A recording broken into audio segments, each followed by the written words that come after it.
Well, hello, and thank you for joining today's QE Babble. Today, we're going to talk about career pathways for people who work in quality engineering. So, the scenario may well be for you that you've worked in QE for a few years or even 10, 15 years, but the question might be, where are you headed? And the obvious route may point upwards, that linear career path towards being a leader or head of quality. But often we find that those routes have obvious challenges. In particular, the higher you go up the chain, the fewer roles there are. And it's also clear to us all that there are, as a proportion, fewer leadership positions within QA than there used to be. But the skills and experiences that you've gained to this point do translate really, really well to other areas of tech too. So there's no need to necessarily pigeonhole yourself. Today, the point of the session is to try and showcase some of these and talk through how we can make the transition, both from the perspective of a job seeker and also if you're looking for an internal move or promotion. So today we're going to try and cover three key topics. The first one being what routes are possible, what routes are available to you with someone with quality engineering skills. The second is going to be how to try and steer your career into that chosen direction. So what conscious steps or actions can you take on your side to make that possible? And then finally, we're going to look at the techniques and tools that you can use to continue to learn, upskill and evolve as an engineer. So I'm delighted to be joined by our wonderful panel today. So today we have Sue Atkins. Hi, Sue. Hi there. And we have Dileep Marway. Hi, Dileep. Hi, everyone. So I'm really thankful that they're both willing to spend their time with us today to talk through some of their experiences. They've both got lots of experience in the industry, and I'm sure they'll do a short introduction to tell you a little bit about that in a moment. We were also due to have another panellist, which was Robert Meany. Unfortunately, he had to send his apologies due to a prior work engagement, but both Sue and Dileep have assured me they've got enough content and thoughts to last for many hours, but we are set to be here for just about an hour. So again, thanks for joining, and let's try and jump right in if we can. So the first kind of question we're going to try and tackle is, or in fact, before we go on to that, my apologies, is if anyone's watching along, which I hope that you are, please feel free to share your thoughts and comments in the chat, because I'm going to try and flash these up on the screen as we go. So anyone who's got any opinions on this, please share them. If you've got questions for the panel, do that too, and I'll try and put them on the screen a little bit later on. Thank you. But Sue, over to you first if we can. Thanks for joining. Please tell us a little bit about yourself, and if you can, talk us through, from your opinion, what sort of routes are possible. Brilliant. Yes. Well, as you said, my name's Sue Atkins. I'm the UK training manager for an organisation called Planet. Planet started out as a test training organisation, and now is a test training plus consultancy organisation. For myself, I've been within the testing world for over 30 plus years. And I actually started out in something completely different. I wanted to be a scene of crimes officer for the police, and my career aspirations at that point were thwarted because I had a dodgy knee. So it meant a sort of rapid reevaluation of what I should be doing, where I should be going, and could I use the skills that I'd already accumulated. And at the time, I looked around for the so-called emerging sciences of computing, and I got into coding, Fortran, Algol, COBOL, but rapidly found that writing fresh code wasn't my strongest point, but sorting out other parts of the code, sorting it out, refining it, one hopes improving it, although there's probably still some of my COBOL code out there, so I better keep quiet. That became, I recognized quite quickly that was a strength for me. So it was, that recognition then changed my career path. and then went into other areas of speciality. But I'll keep that a little bit for later on in the conversation. Thank you. Thanks a lot. Dileep, would you like to do a little introduction? Tell us about yourself. Sure. My name is Dileep Marway, and I work for Digital at the moment, and I'm working as VP of Engineering and Technology. Yeah, it's been a bit of a sort of a lot of different roles and sort of getting my hands dirty and trying different things out. So I essentially started off, studied pharmacy, didn't enjoy it, and then I did computer science. Didn't enjoy that, but then my dad made me finish it, which is understandable. And essentially, I started off in QA, and what I found was a lot of those scientific skills were really transferable, and I really enjoyed that attention to detail aspect. And me being me, I tried a variety of roles. I worked in engineering, worked in delivery, worked in product. And some of the roles that I've done in the past have been sort of head of QA, head of DevSecOps, head of app dev. I actually created my own company as well called Be More Meerkat Limited, and I worked as a fractional CTO. So yeah, I'd love to share my thoughts, and yeah, I'm really pleased that Sue's with me, and thanks for the opportunity, Matt. Pleasure. Wanted to have you on here for a long time, so thank you. Sue, let's kind of jump right in. So we spoke before. We have set some quite broad questions intentionally. If we consider a scenario of someone who has worked in QE for a long time, potentially feels like their career may have stagnated, or they feel like there aren't many routes upwards in the sort of career pathway. So, you know, the analogy of kind of like looking at that ladder and seeing that realistically, with a head on in front of them, they're unlikely to make the move into that role. What sort of other areas can someone potentially transition into with the skills that developed in testing and QE? This is one of the well, I'm always interested as to how many people actually do go upwards, because in my experience, when I'm working within client sites, I tend not to see that many QE folks in the C-level roles. So I'm always interested as to how many of how many of the quality engineering testing type folks actually do want to go upwards. And also, why do we still use this analogy of upwards? But anyway, in my head, there's more than enough space for going out into other roles. And it's one of the things that we need to look at is reevaluating career paths that aren't necessarily in this upwards direction, but more in the maybe outwards or sideways.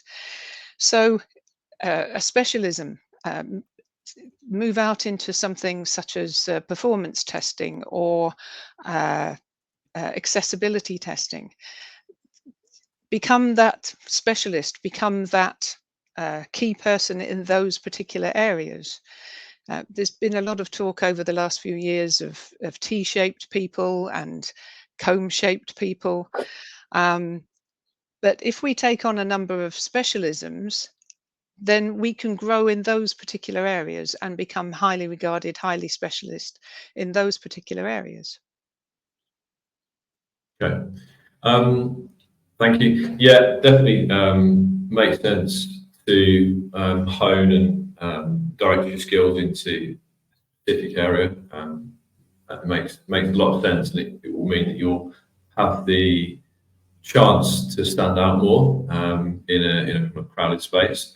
Thinking kind of outside of some of the, if you like, offshoots of being a tester, what other areas do you think someone could move to? I mean, what, in your opinion, what does testing also relate well to, or what do you think that someone could maybe make a sort of sideways step into? Well, this is the thing. We need testing testing skills, testing thought patterns in pretty much every walk of life. Engineering, architecture, you name it. We can apply our testing thought patterns, our critical thinking skills to any walk of life. One of the things I try to do is not constrain myself to just the testing area in terms of software testing. So I follow all sorts of people on LinkedIn in terms of scuba diving, aircraft, mountaineering. There are all sorts of areas that you can get more information from and use your critical thinking skills in. So it's if you were looking for something outside of software testing, then we can still look at process improvement in hospitals, for example, because our critical thinking skills, applying that sort of information to, or those sorts of processes to pretty much any walk of life, will help. So yeah, okay, thank you. We'll come back to that, 'cause there's an interesting point there about critical thinking. Dileep? I think Sue's raised some really good points, and I was nodding along when she was saying them, and they really do resonate. I think the big thing for me, and you touched on this, Sue, is around the career paths. In that, I remember a time at The Economist where we revamped our career pack, and we made it such that it wasn't linear in particular roles. So we looked at engineering as a function. So out of Birmingham, our centre of excellence encompassed service delivery, engineering, QA, DevSecOps, and rather we encapsulated that in a career pack, which was soft skills and then other skills, but those skills can be transferable. So we saw people moving, like an automation engineer, for instance. I'm very passionate that an automation engineer is the same as an engineer. They cut code in the same way. They have the same development principles. They should be using collaboration tools like GitHub in exactly the same way, such that their mindset is they're creating an engineering product in its own right. It's just an automation product, for instance. Mm-hmm. So for me personally, it's always about the mindset that what transferable skills can I take along with me, rather than how do I go up in the chain? And that's the mindset that I've always had.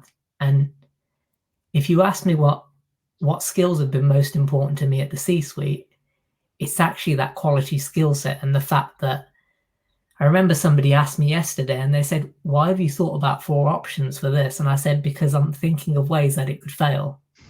And I'm preempting the failures so that at a C-suite level, I know that I will make X amount of revenue as a minimum because we may hit these 4 options.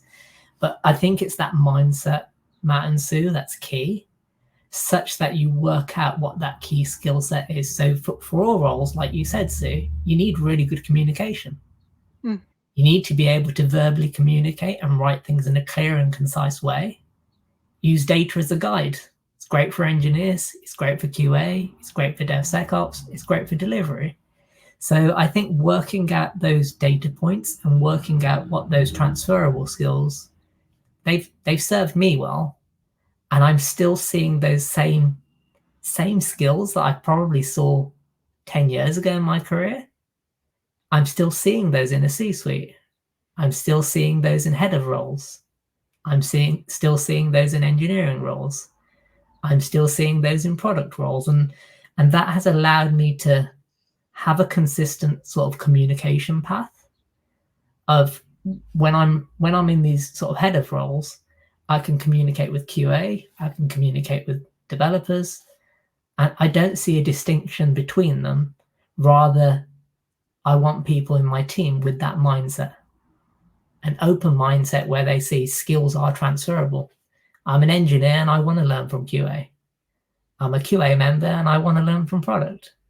So I think it's the mindset that has been really key for me. Mm. And do you think that having the background that you have in the sort of C-suite roles that you've moved on to doing has given you an added edge over potentially others? Obviously, I'm not talking about individuals but do you think broadly it gives you something that is rarer at that level? I think because quality is so important in everything that we do, right? If we buy a new TV, it has to work, for instance.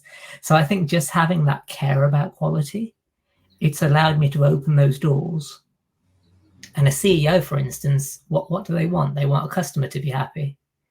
They want the product to give revenue. So I think for me personally, I'm very proud of my QA background, and I do talk about it a lot.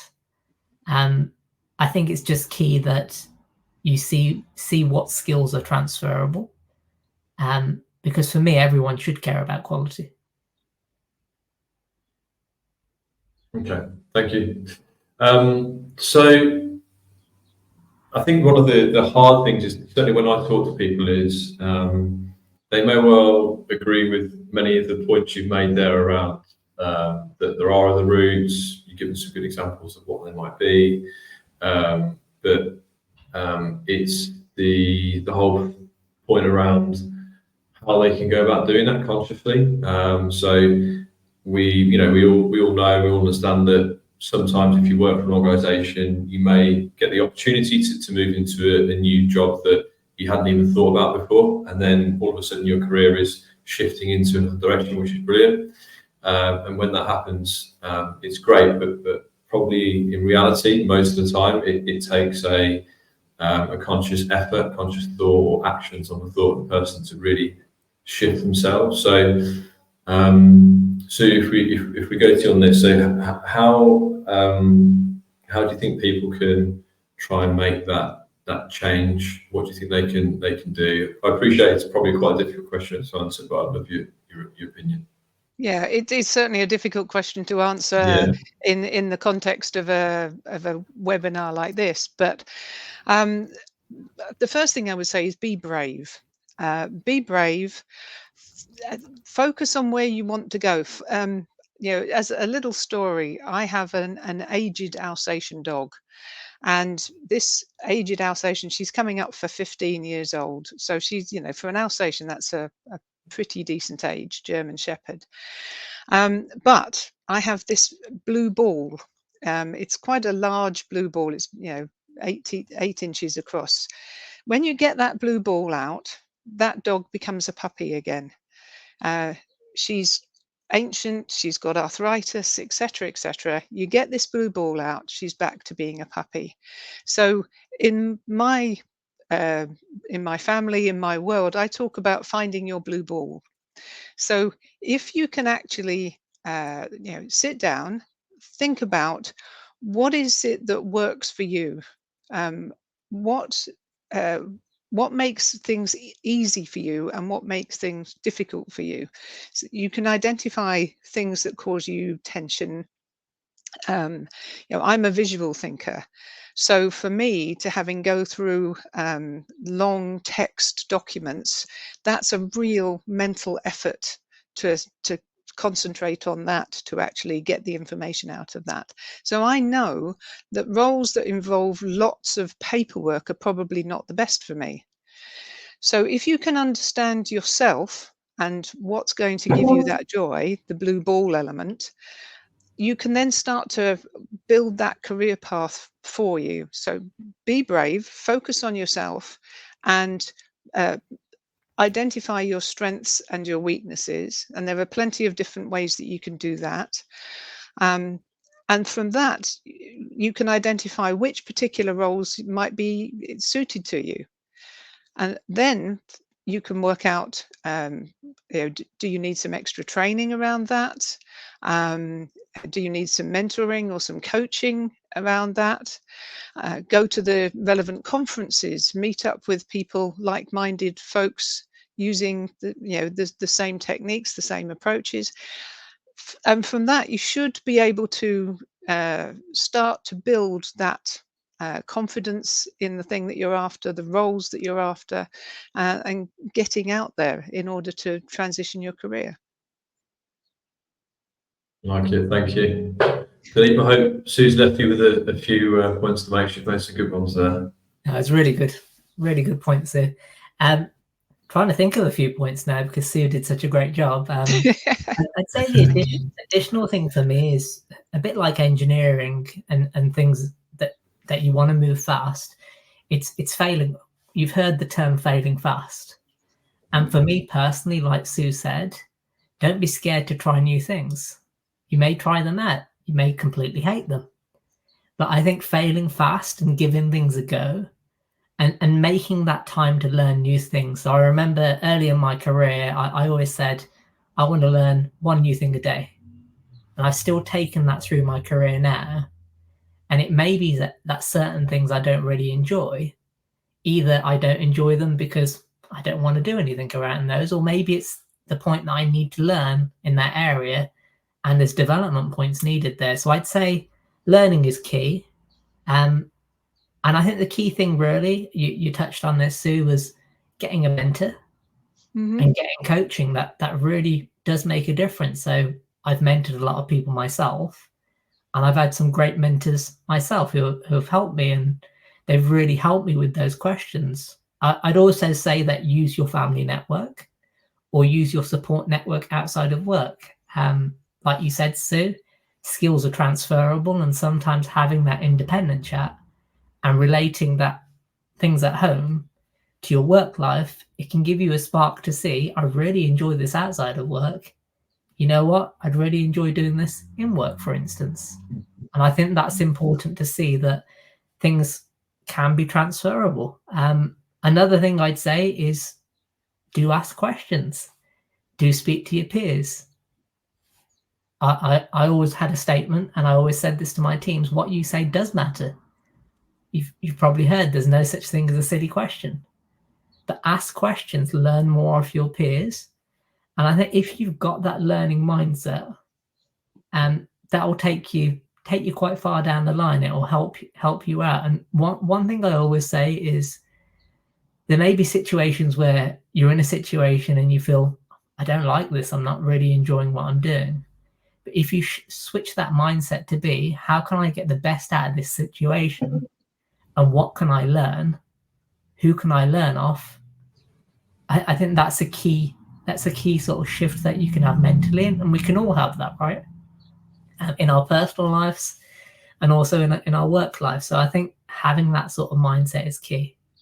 Yeah, that's a very good point. I think that even in not the best of situations, you're still going to learn something.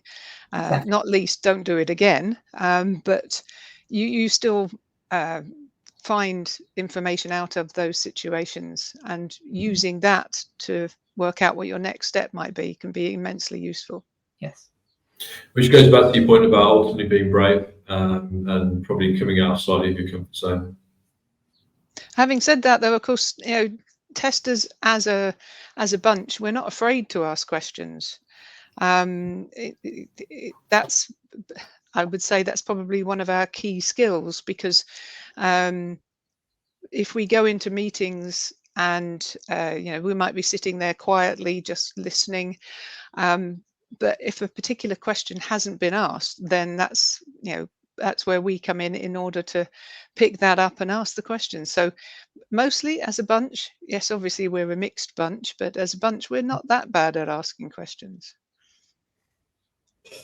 And I like the point you made about Dileep, about using your support network, talking to people, friends and family who are outside of your normal working environment. I think that's a good point, because if we think about work and think about colleagues, then it may well be that your closest colleagues do a very similar job to you, whereas obviously your friends and family are far less likely to. So that means that probably they're going to give you a different perspective and opinion. You explain and outline what you do and what your skills are, and then from that you may well find other areas that you could transfer that into.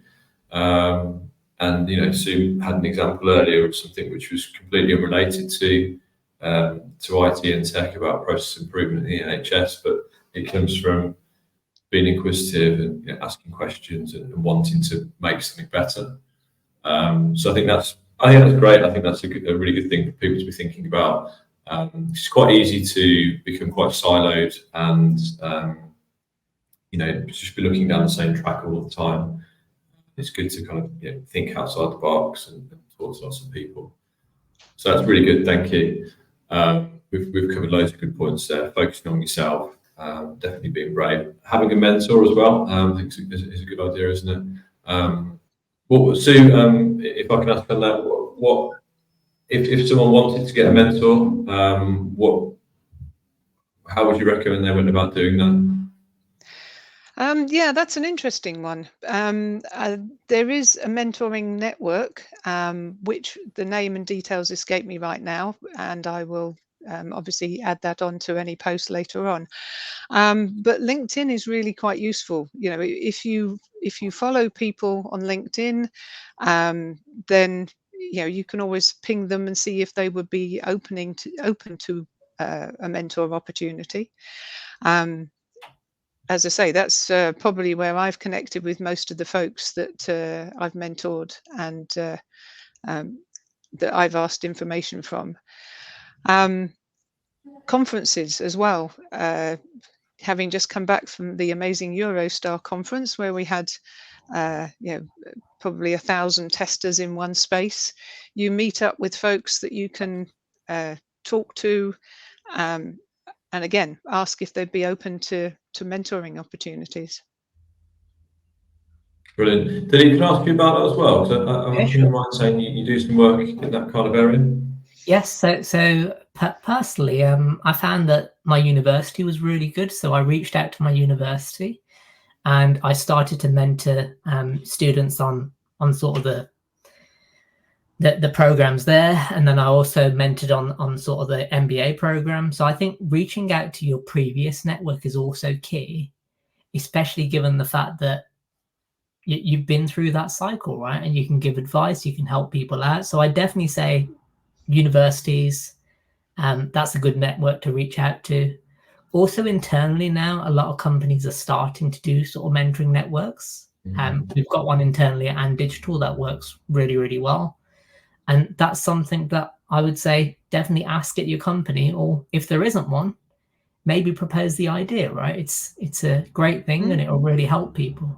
But like Sue said, conferences, I definitely add around conferences. It really can make a difference, and I probably don't go to as many now. But I'd say 5 years ago, I was at a lot of conferences and it was great. I still talk to some of those people who I met at the conferences. They still ask me questions, and it's a great way to connect. Yeah, conferences, meetups, obviously for the QE and testing areas, there is so many things that we can join in, both online and in person. It's nice that the in-person ones are picking up again as well, because I do think you miss out with just the online stuff. But if you can actually get to meet and talk with people, then you can certainly pick up those connections. Yeah, definitely. I agree. Okay, brilliant. So thank you. We've covered some really good points. Let's go on to our next question. So we're going to look at, we've sort of touched on it a little bit, but what sort of techniques can people use to continue to learn, upskill, and evolve in their careers? So thinking about things like whether it be mentoring programs, but coaching and training, both online, in person. How do people go about ensuring that they're always moving forward? Potentially, if their employer aren't as committed to that as they might be, if it's something that has to be done off the person's back, right back. So over to you, Paul. Yeah, that's the interesting one, because I do get a lot of connections from people who feel that their organization is not backing them. But it comes back to being brave and picking your own path. So yes, if the organization isn't backing you, then in today's world, there is a wealth of stuff out there.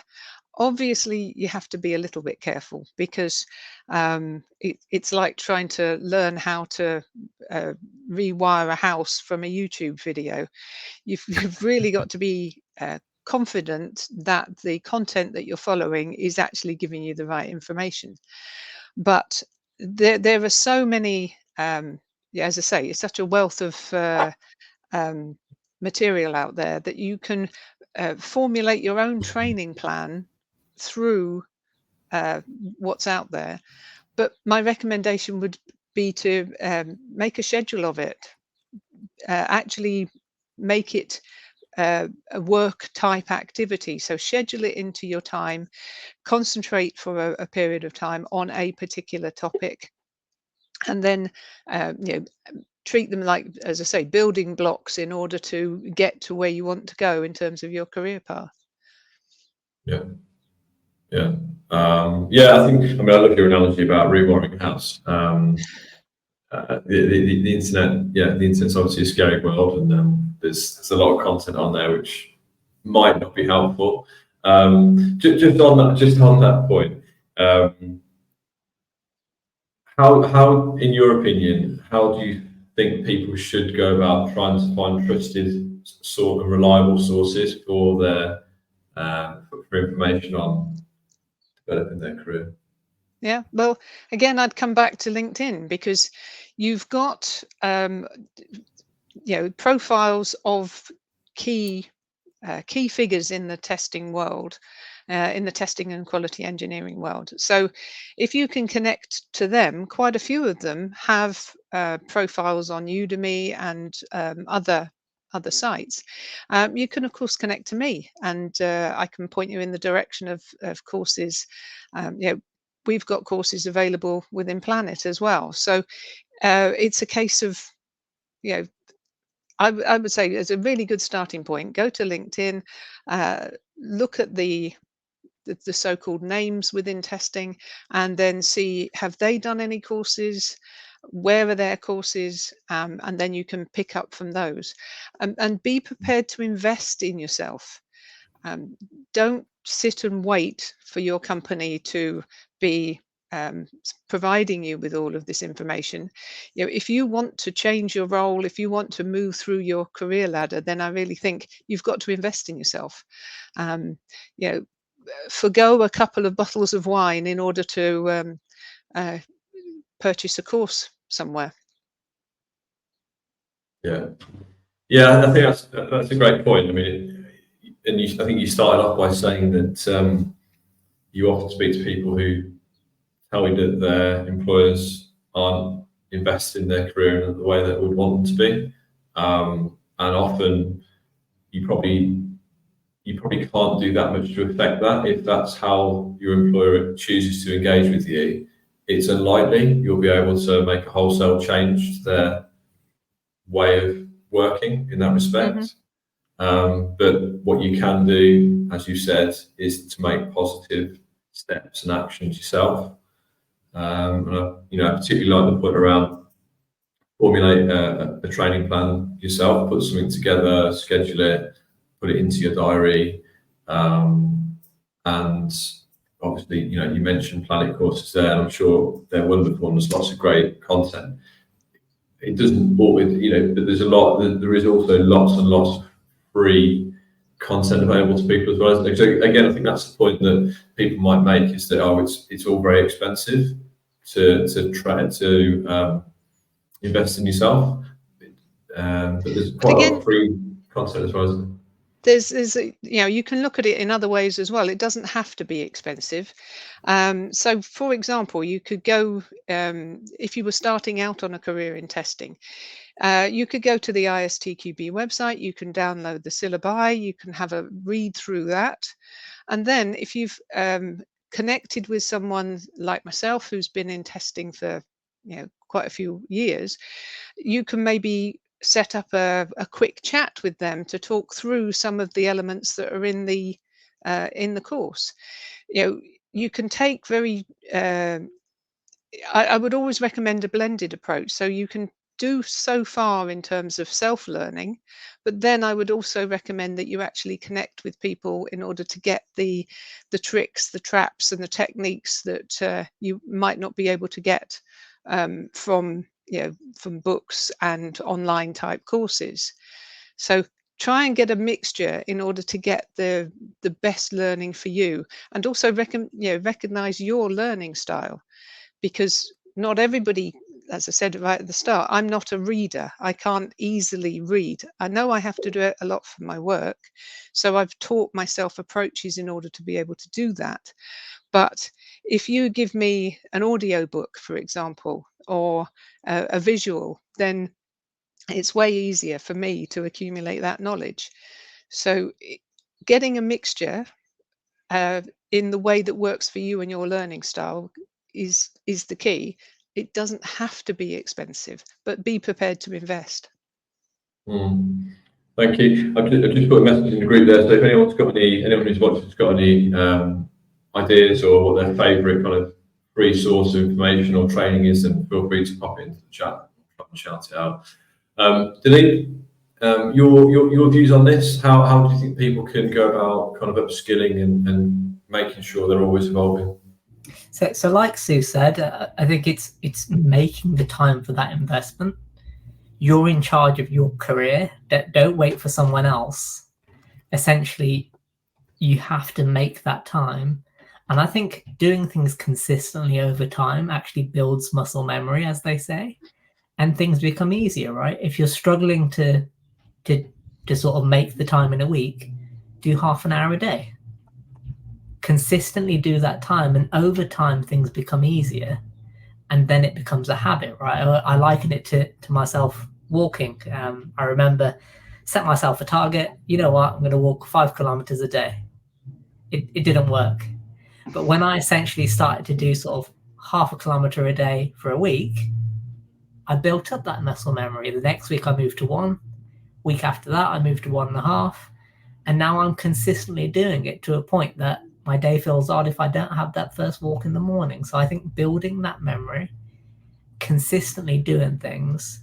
And like Sue said, sometimes when we can do learning, it's like we can go into a hole, and some people find it boring, right? So I think networking and talking to other people, sometimes learning in groups.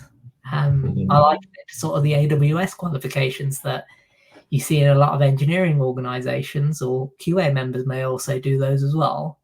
And I've noticed when people actually do group training together, and when they actually bounce ideas off each other, they seem to enjoy it more. And that works better for some people rather than other people. So I think find the technique that works for you. And I think speaking to people is very, very key on this, because for me personally, what have I struggled with in the past? It's knowing what platform to go on, because there's so much everywhere, right? I can go to YouTube, I can go to LinkedIn Learning, I can go to Udemy. So actually talking to people and speaking to the experts, like you said, Sue, people speaking to you, you've got that knowledge. You can point people in the right direction. I think that for me is invaluable, because if I think back 5 years, it was so frustrating spending a day on a course, and then asking myself, what did I learn? I'm going to go to another provider now. I'm going to look at another course, go through number 2, in terms of trying that second option there, and then speaking to someone else at work and them saying, don't do these 2, go and do this one. But I've wasted those 2 days, right? So I think talking to people, understanding things is really, really key. But then also knowing when to speed up and slow down. I think that's some advice that I give to my team. It may be in that moment that you're struggling to digest information, or you're struggling to take that information in. Don't feel bad to walk away. Yeah. Do care about your mental health. Do care about your physical health. It may be that you're not in a position on week 1 where you're struggling to take the information in. Take a break for a bit.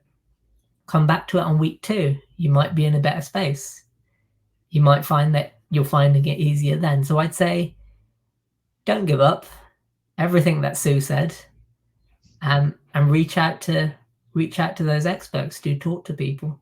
Do get advice. Yeah, that's a really good point in terms of the don't give up.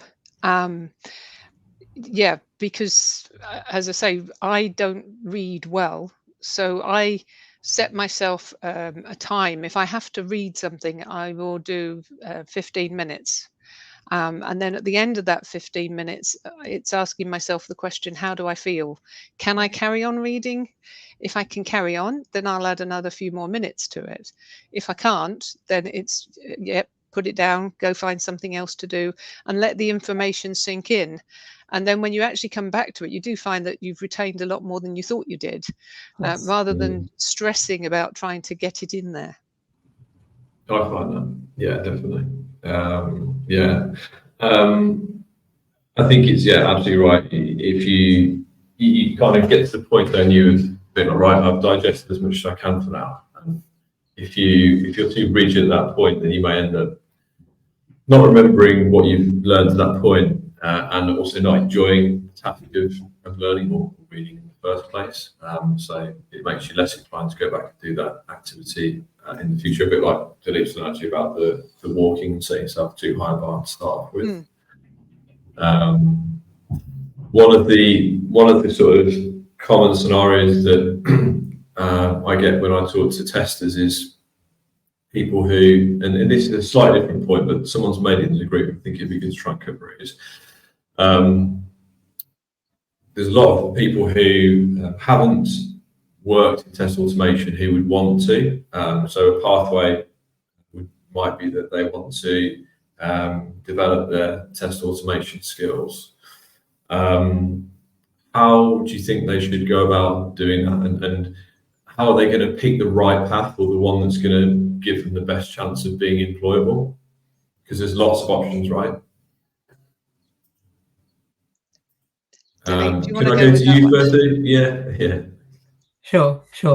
So I think for me personally, it's starting small, and it's actually establishing sort of where do you want to go. Start with those small building blocks and see whether that's the right path for you. So people normally ask me, I'm a manual tester, and I remember this question was asked quite a bit in some of my previous roles. How did you jump into automation? And what I always said is, don't wait for that opportunity at work. Essentially, outside of work, just start a language, right? And start looking at, if you're going to be programming in JavaScript and TypeScript, for instance, start doing a bit of things outside of work. And I remember that's how I started off. I had my plants in the garden, and I remember I had a Raspberry Pi, and I was just writing basic Python to water, so I wouldn't have to get up at 6 o'clock in the morning and water them. So essentially, it was just hooked up to a pipe with the water, and it just watered the plant. So I think don't be scared to try things outside of work that may be transferable to your work's things in work.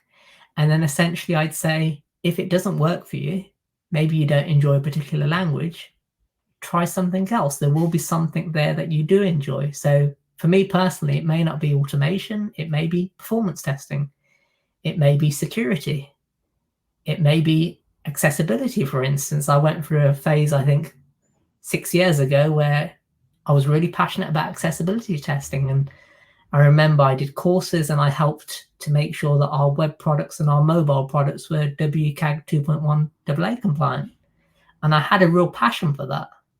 And what I found is, because I was so passionate, I wanted to learn anything around accessibility. So I think the only thing that I would add to overlay it is have that passion. If you have that passion will normally overlay into something good, right? Yep, totally agree. And I would just extend it slightly to say that bear in mind that automation might not be for you. That not everybody needs to automate. We need that broad mix of skills within the testing community. So yeah, don't try to force yourself into something that isn't going to work for the way that you work. So as Dileep said, looking at something else like accessibility, you don't have to code in order for that, but a really deep understanding of what the standards are, how users work, usability design, all of that is key. So it's finding your blue ball. but if you wanted to get started in automation, then it's exactly as Dileep has said, look at small steps into particular languages and approach, and then you can build your portfolio that when you go for an interview, instead of just saying I've completed this course, you've got things that you can show people. I did this. This is this is the project I created. And I love the watering the plants one. That would definitely inspire me if I was looking for someone that had automated something like that. Thanks, Sue. Yeah, I think that the sort of point there around if you find that you're not enjoying something, even though you think that, if we take the example of automation, that's the way that you should go because that's what the industry says you should do, or where the kind of a lot of the chat is.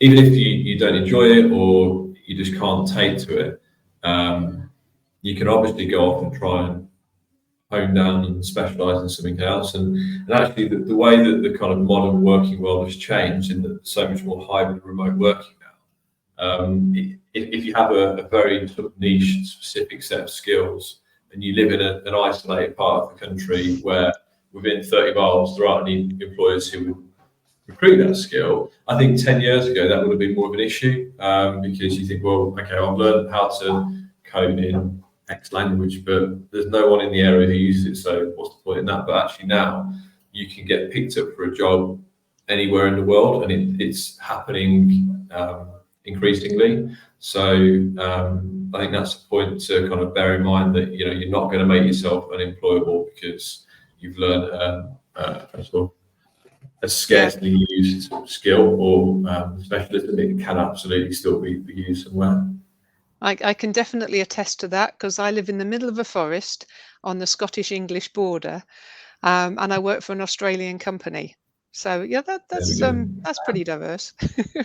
Absolutely, yes. And we spoke at length, Sue and I, about logistics of that and some technical implications with postcodes and such. No, there you go, perfect example. But it doesn't seem like it stops you from becoming well known and synonymous in your sector, your space. And employers just, I guess, accept the fact that to get people with that particular skill, they're going to potentially be based a long way from where their offices are. It doesn't necessarily matter. I'll just bring up a point that someone's made here. This is Matt Conway, someone that I know, so thank you for contributing, Matt. So Matt said, in life, as Dileep said, quality is in every aspect of our lives. I still tell people I have been a tester my whole life. From testing if my legs were strong enough to walk, through to testing the bathwater is not too hot for my children and our grandchildren. In work, I agreed a T-shaped model where engineers and devs can learn from QAs and testers.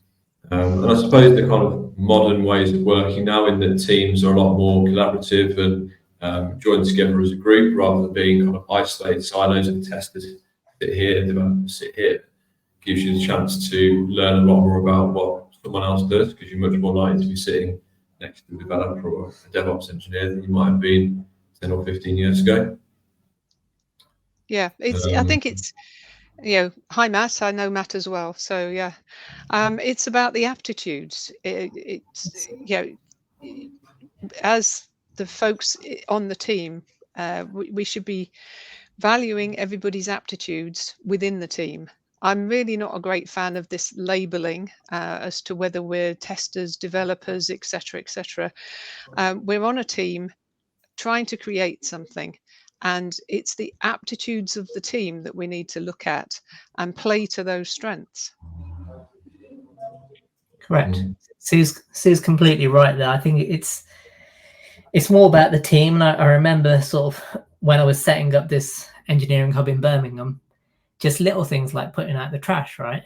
That's a team activity. That's our team bonding. That's us making an ethos and making a culture together. So I think having that picture that we're in it together, and not this mentality of just throw it over the fence, is quite key, right? Yeah, if I'm on a team working with, that cross-functional work team, as it used to be called, although I do think that phrase is coming back into fashion. I will be in awe of the devs because my days of coding, as I say, Fortran, COBOL, and Algol, quite a way ago. I'm in awe as to what they can actually do, what they can hold in their head. But I like to think they're in awe of me when I can find the bugs and bring up the issues and the things that we hadn't necessarily thought about as a team. So, Correct.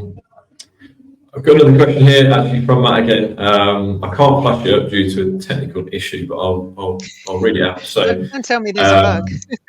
I think there might be. I think there might be. Streamline's not updating quickly enough. So the But power, the force is strong with this one. I don't know what it is. So, Matt said, question for the panel. Do you think there is a way to move into a top role, i.e. a head of or manager, without having first been on that career path, i.e. be a test manager, having only done the theory, so ISTQB, BSc, etc.?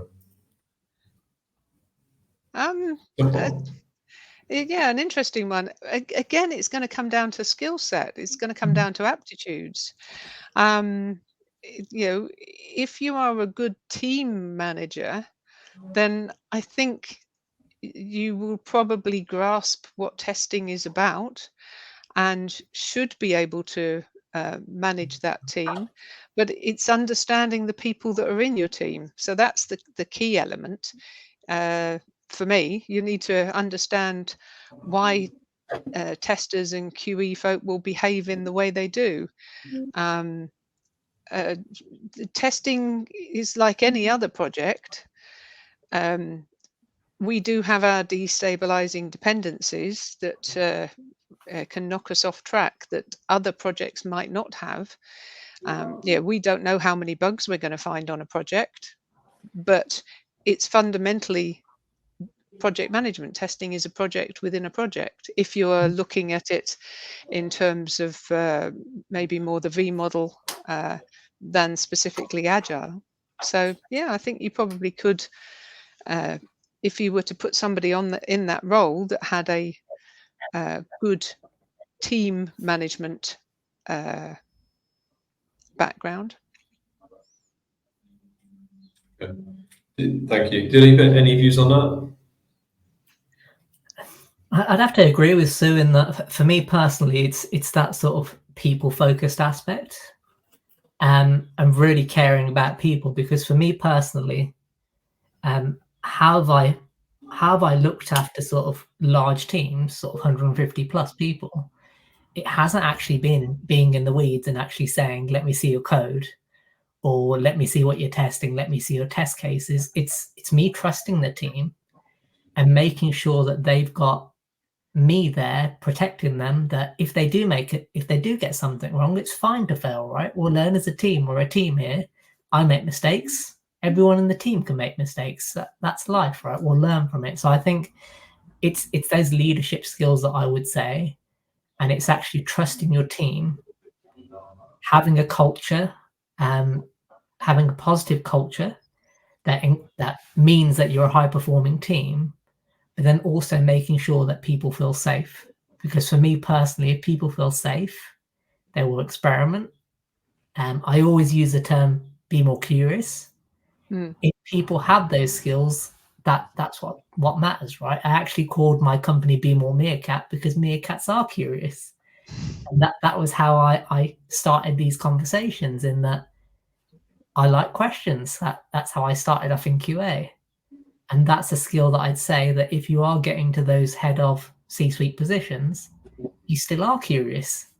You still are asking those same questions. So I'd say don't lose the key skill set. And really care about people.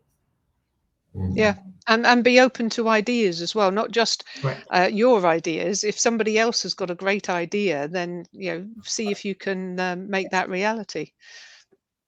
Fair. I remember one thing a long time ago, and we had a project, Suma, and I remember the biggest win in that project was the fact that we actually checked course corrected and we changed route.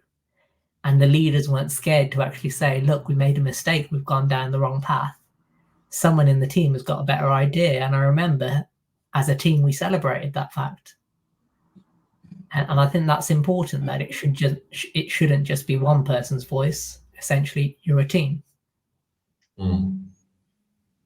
Yeah, no, absolutely. It's got to be a collaborative environment, isn't it, for people to feel like they can succeed. It should be, did you say, a sort of safe space, somewhere where people feel relaxed and able to share their opinion? I think without that, then it's going to be difficult for them to make those kind of brave choices. And then you said about, it's about people. Probably the higher you go up the food chain, you go into kind of head of leadership positions. That's often what is the case, isn't it? You mentioned there about managing a team of 150 people, Dileep, and I'm quite sure a lot of that ended up being about people management and coaching the best out of them. Correct. And those skills to do that can come from different technical disciplines. Yes. Yeah. Okay, brilliant. Well, look, we're just a few minutes short of 1 o'clock. So we've had some great stuff we've spoken through there. I've made some notes, which I'm going to try and write up and put a post out about. So thank you both very much for today. Thank you for your contributions. It's been great to have you with us.